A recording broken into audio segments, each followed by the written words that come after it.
ministro da Justiça, Sérgio Moro, tem me deixado intrigado nesses primeiros 5 meses e agora início de 6º mês de governo de Jair Bolsonaro.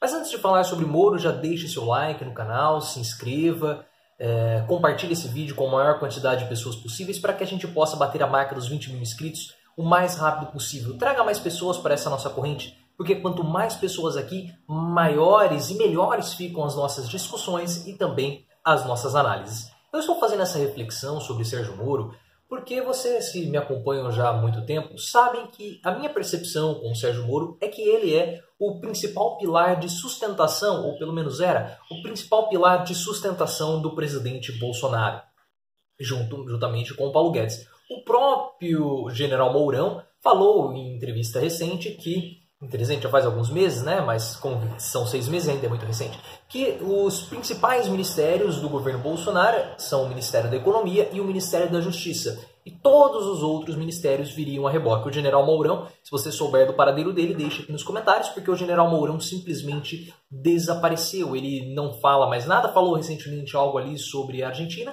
mas ele tem estado ausente dos microfones ou da grande imprensa. Ele não consegue mais aparecer nas manchetes. Mas esse é um assunto de Sérgio Moro.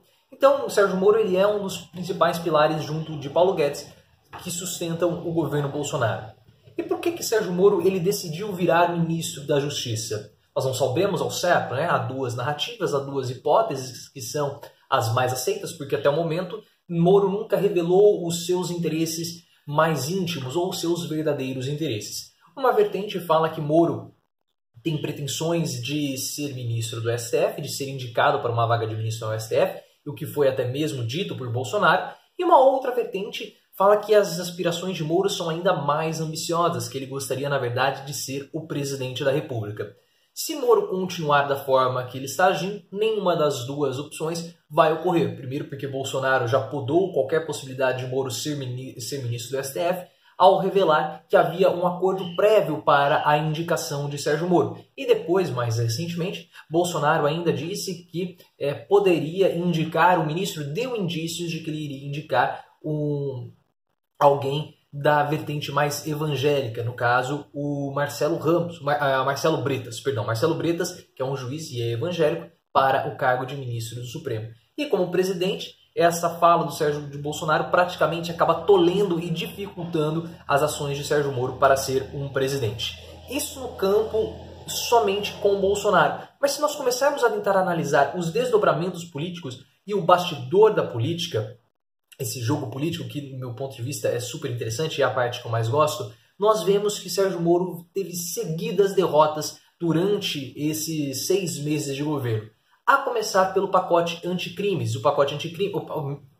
Antes de falar do pacote de crimes, falar sobre o decreto do porte, da posse de armas, né? Sérgio Moro queria um texto mais rigoroso.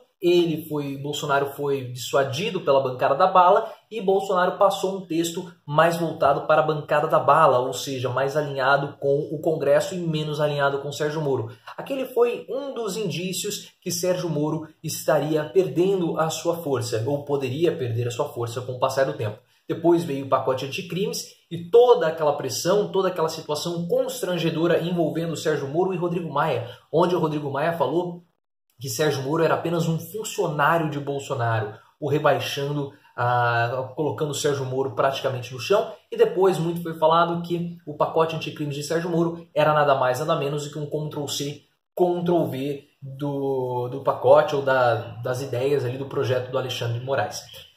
E aí depois nós tivemos outros episódios também, como essa mesma atuação do Bolsonaro dizendo que havia prometido para o Sérgio Moro um cargo no STF, e depois a mudança do COAF, que foi um pedido pessoal do Sérgio Moro para ficar com o Ministério da Justiça, mas essa pauta ficou de fora da reforma administrativa e ela acabou voltando para o Ministério da Economia. Mesmo que não mude absolutamente nada na atuação do COAF, em termos operacionais, em termos de trabalho, que vai continuar ocorrendo, ele já não faz mais parte do Ministério da Justiça, ou seja, deixa Moro levemente enfraquecido. Apesar do COAF não mudar absolutamente nada, para Moro isso muda, porque mostra que é uma perda política. Então Moro ele já começou a se deteriorar com o passar do tempo, incluindo a sua popularidade. Moro ainda é, segundo pesquisas recentes, o ministro mais bem avaliado do governo, mas já não tem mais a mesma popularidade e ele vem apanhando noite e dia do Congresso. E agora, mais uma vez, uma notícia recente aqui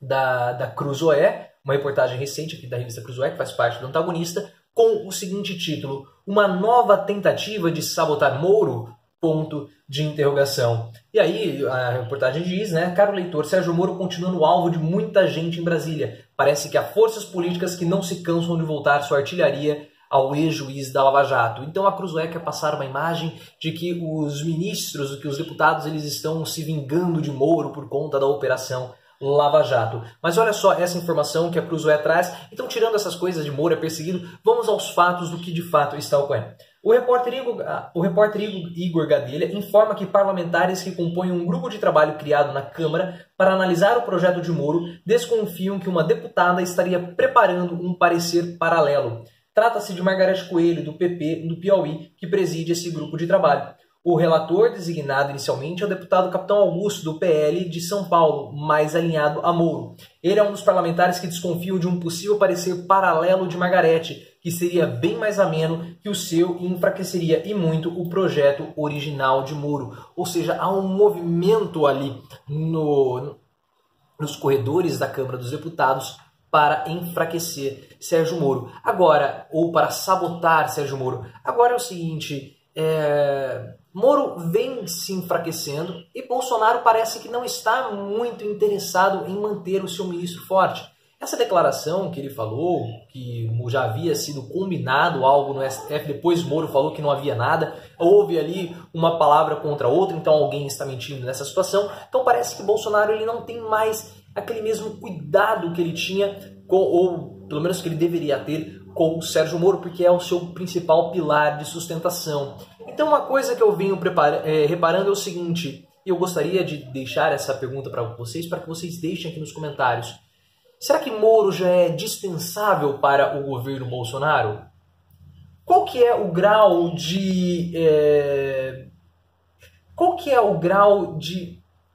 força de Sérgio Moro? Ou qual que é a importância de Sérgio Moro? Até que ponto Moro é dependente de Bolsonaro? Ou melhor dizendo, até que ponto Bolsonaro ele é dependente de Sérgio Moro? Porque o que eu tenho reparado nesses tempos mais recentes é que Olavo de Carvalho silenciou, o Mourão, como eu falei no começo do vídeo, sumiu, o Mourão aparentemente desapareceu das manchetes, dos microfones, os filhos de Bolsonaro deram uma sossegada nas polêmicas, e apesar de Bolsonaro ter perdido popularidade, parece que em termos administrativos, em termos de figura como governante e em elementos políticos, pelo menos dentro do seu núcleo de governo, Bolsonaro está mais forte do que nunca.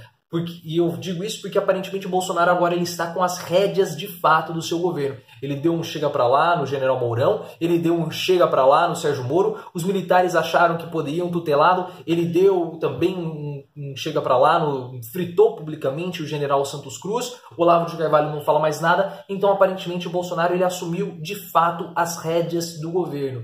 E com as rédeas do governo, ele já percebeu que tem um piso ali de 30% a 35% de apoiadores fiéis, então eu gostaria de saber até que ponto Bolsonaro ainda depende de Sérgio Moro. Qual que é o grau de importância de Sérgio Moro? Será que se Sérgio Moro sair do governo agora, o impacto vai ser muito grande?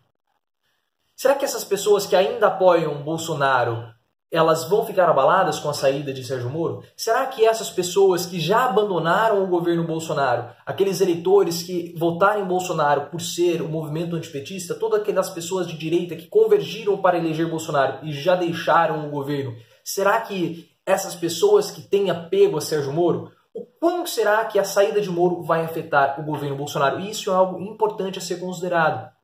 Talvez, do meu ponto de vista, Bolsonaro já percebeu que Moro não é tão imprescindível para o seu governo dessa forma. Bolsonaro, já venho falando muito para vocês, as pessoas acham que o Bolsonaro é burro, eu acho que o Bolsonaro é muito mais esperto e principalmente astuto do que parece. Ele já deu alguns indícios disso. E na minha opinião, o Bolsonaro ele sabe, e eu também, se essa for a visão dele, eu concordo com ele, que para a manutenção do seu governo, a comunidade evangélica neopentecostal é muito mais importante do que Sérgio Moro. Mas o que você acha? A comunidade neopentecostal é mais forte, mais importante, melhor dizendo, imprescindível para o governo do que Sérgio Moro? Deixe nos comentários, porque essa é uma discussão que a gente precisa começar a ficar espertos e desenvolvendo ainda mais as nossas análises. No meu ponto de vista, para fechar esse vídeo, mas não dando uma conclusão ainda definitiva sobre esse assunto, no meu ponto de vista, podemos mudar isso para o futuro, mas no meu ponto de vista, Bolsonaro já não acha mais Sérgio Moro imprescindível para o seu governo.